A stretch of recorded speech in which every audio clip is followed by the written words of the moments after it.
कुरान में काफिर का क्या मतलब है? काफिर का कुरान में मतलब है जो इस्लाम में बिलीव ना करे। एक धर्म ने बताया कि जो लोग मेरे धर्म में बिलीव नहीं करते उनको काफिर है जी। वो अच्छा बुरा नहीं बताया, उनको काफिर नाम दिया। फिर उस काफिर नाम को मार्केट किया गया, कुछ मौलानाओं ने किया होगा, कुछ और लोगों ने किया होगा। ये काफिर मतलब खराब नहीं है, मैं इस्लाम में बिलीव नहीं करता, मैं हिंदू धर्म फॉलो करता हूँ तो मैं काफिर हो गया, ये लिखा है। अब इसको आप किसी भी चाशनी में लपेट दीजिए और दंगा करा लीजिए। भाई साहब का सवाल है कि काफिर किसे कहते हैं। खुद ही काफिर का उसने मानी भी दिया, क्योंकि उनने मेरी कसट सुन चुकी है और मेरी किताब भी पढ़ चुकी है शायद। इसमें कहा है कि काफिर आता है लफ्ज़ कुफ्र से, जिसका मानी है कि इस्लाम की हक्कानियत को झुटलाना। कुफ्र मतलब ना मानना। इन शॉर्ट काफिर मतलब जो इस्लाम की हक्कानियत को नहीं मानता है, जो नॉन मुस्लिम है। तो अब नॉन मुस्लिम है क्या है? नॉन मुस्लिम है ना, तो अब नॉन मुस्लिम तो काफिर ही कहेंगे ना। और जो आपने आखिरी पार्ट जो बराबर से नहीं सुना, मैंने ये कहा आप चाहते हैं कि कोई आपको काफिर नहीं बोले, आपको क्या गाली लग रही है? काफिर गाली नहीं ना। काफिर मतलब जो इस्लाम को नहीं मानता। इंग्लिश में बोलेंगे नॉन मुस्लिम। अगर आपको गाली लगती है कि काफिर गाली है, एक चीज अगर आपको लगता है गाली है और कोई आपको काफिर नहीं कहे तो इस्लाम कबूल करो, कोई काफिर नहीं कहेगा। ये किताब में लिखा था और कुछ नहीं। हम तो कभी सर इस्लाम के गोपनीयता को या सत्यता को कभी अस्वीकार नहीं किया है ना, हम तो कभी भी नहीं बोले ऐसा, तो हमको क्यों काफिर बोला जाए? आप मानते खुदा एक है? हाँ जी। आप मानते कि बुत परस्ती गलत है? सर बुत परस्ती मतलब ये समझ नहीं है। मूर्ति पूजा गलत है का सही है? मूर्ति पूजा सर हम हिंदू है, अब माँ दुर्गा का जब पूजा होता है, माँ शेरावाली का जब तो पूजा ये हो तो आपको मानते हैं। लगता है कि आप स्वीकार कर रहे हैं, लेकिन स्वीकार नहीं कर रहे, क्योंकि वेद में भी लिखा है कि खुदा का कोई अक्स नहीं है।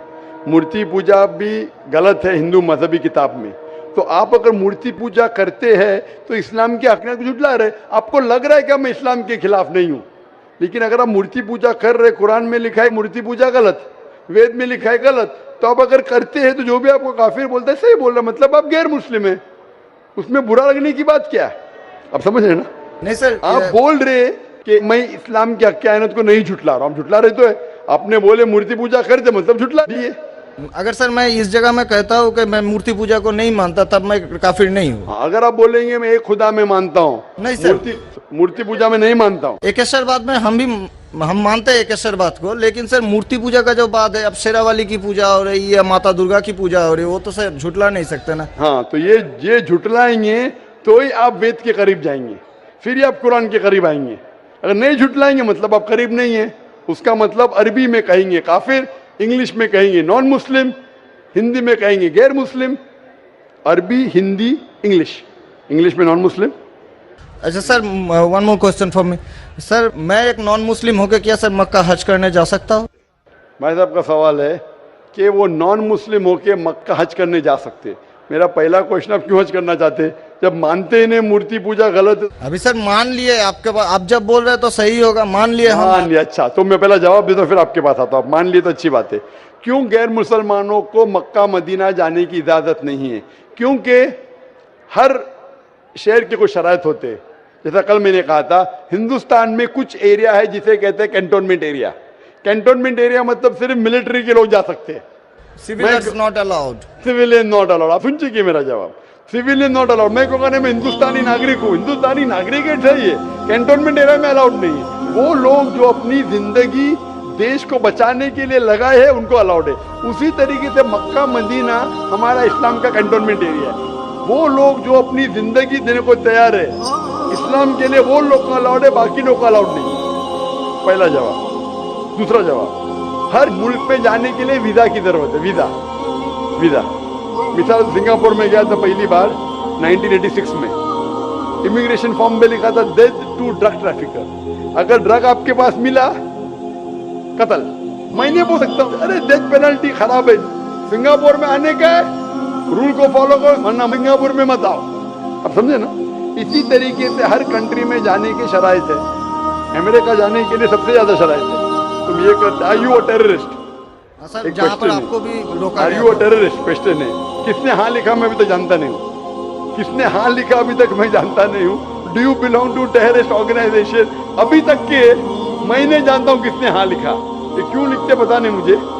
इसी तरीके से मक्का मदीना जाने के लिए एक अहम शर्त है, सबसे अहम शर्त जो जरूरी है वो ये है कि वो शख्स जो मक्का या मदीना जाना चाहता है वो अपने जबान से कहे ला इलाहा इल्लल्लाह मोहम्मद रसूलुल्लाह, ना कोई माबूद है सिर्फ अल्लाह के और मोहम्मद सल्लल्लाहु अलैहि वसल्लम के पैगंबर है। इसमें अगर आपको यकीन है तो आप जा सकते हैं। नहीं सर, इसमें बहुत एकदम यकीन है, क्योंकि हम जब 4 साल पहले ट्रेनिंग में थे तब हमारा एक दोस्त का दादा हुआ करता था, बड़े भैया से, उसने हमको सिखाया कभी किसी मस्जिद के सामने से जाओ, अगर तुमको कुछ ना आए सिर्फ यही बात बोलो ला इलाहा इल्लल्लाह मोहम्मद रसूलुल्लाह, ये बोलो। माशाल्लाह, बोलने के अलावा यकीन करते हैं खुदाई के। हाँ जी, अब आपको यकीन है कि बुत परस्ती गलत है, आज से तो यकीन हो गया, ठीक है, अब आज से यकीन हो गया, कल क्या किया वो माफ हो जाता है। आप मुसलमान बन के कल क्या किया माफ हो जाता है। तीसरी चीज, क्या आप मानते मोहम्मद सल्लल्लाहु अलैहि वसल्लम आखिरी पैगंबर है?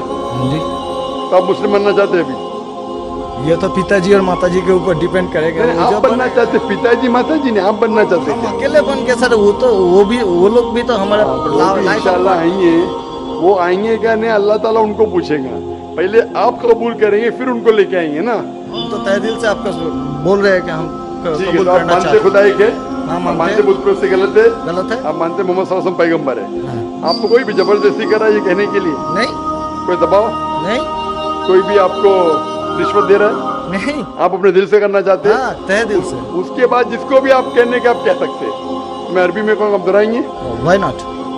अशहदु अशहदु अल्लाह अल्लाह इलाहा इलाहा इल्लल्लाह इल्लल्लाह व अशहदु व अशहदु अन्ना अन्ना मुहम्मदन मुहम्मदन अब्दुहु अब्दुहु व रसूलुहु। उरसुलुहु। मैं शहादत मैं शहादत देता हूँ देता हूँ कि कि अल्लाह अल्लाह के अलावा अलावा कोई माबूद नहीं कोई माबूद नहीं और मोहम्मद मोहम्मद सल्लल्लाहु अलैहि वसल्लम वसल्लम उसके पैगंबर उसके पैगंबर और बंदे हैं। बंदे हैं। माशाल्लाह, मुसलमान हो चुके।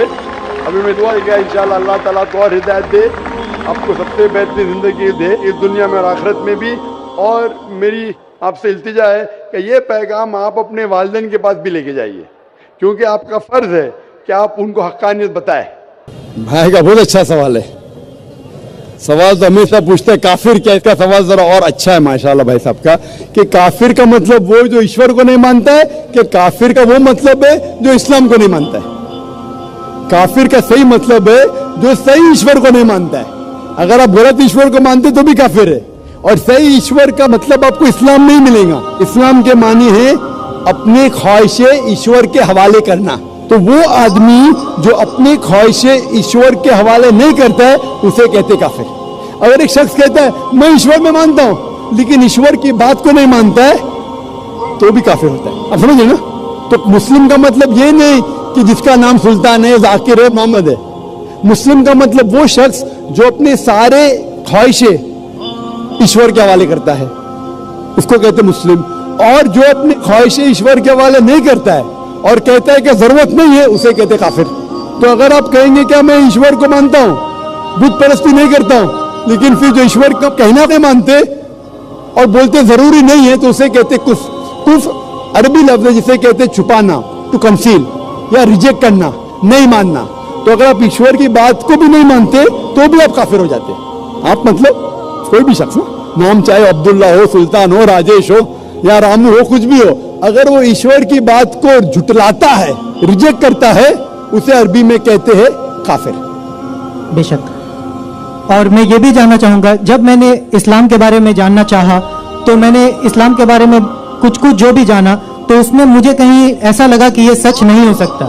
इसीलिए मेरा ये मिसकंसेप्शन है या ये सही है, मैं ये आपसे जानना चाहूँगा कि ऐसा माना जाता है क्या इस्लाम में कि जो इस्लाम को ना माने या जो काफिर है उसे मार दिया जाए, काट दिया जाए, उसके फैमिली को लूट लिया जाए? क्या ये किस हद तक सच है और क्या उसको इस दुनिया में जीने का हक नहीं? माशाल्लाह भाई साहब ने भी अच्छा सवाल किया। वो कहता है कि मुझे ये गलत फहमी है और लगता है कि गलत है कि इस्लाम में काफिर को मार देना चाहिए, काट देना चाहिए। आपको कोई भी मुसलमान ने मारा या काटा है ना? आप माशाल्लाह सही सलामत है, अल्हम्दुलिल्लाह। आपको किसने मारा, काटा? मैं जानना चाह रहा हूँ कि ऐसा कहीं है लिखा हुआ है या नहीं? Very good. ये क्या होता है कि जो लोग इस्लाम के खिलाफ किताबें लिखते, मिसाल के तौर पे अरुण शूरी का नाम सुने?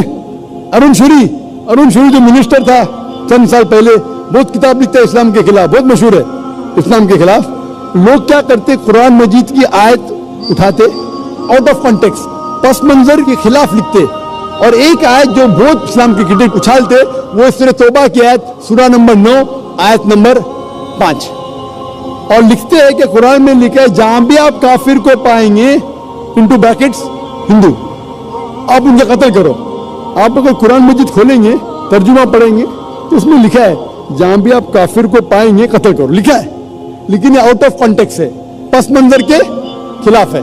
पस मंजर जानने के लिए आपको आयत नंबर पहले से पढ़ना पड़ेगा। सूरह तौबा सूरा नंबर 9 आयत नंबर 1 से पढ़ेंगे। वहां लिखा हुआ है कि मुस्लिम और मुशरिक मक्का के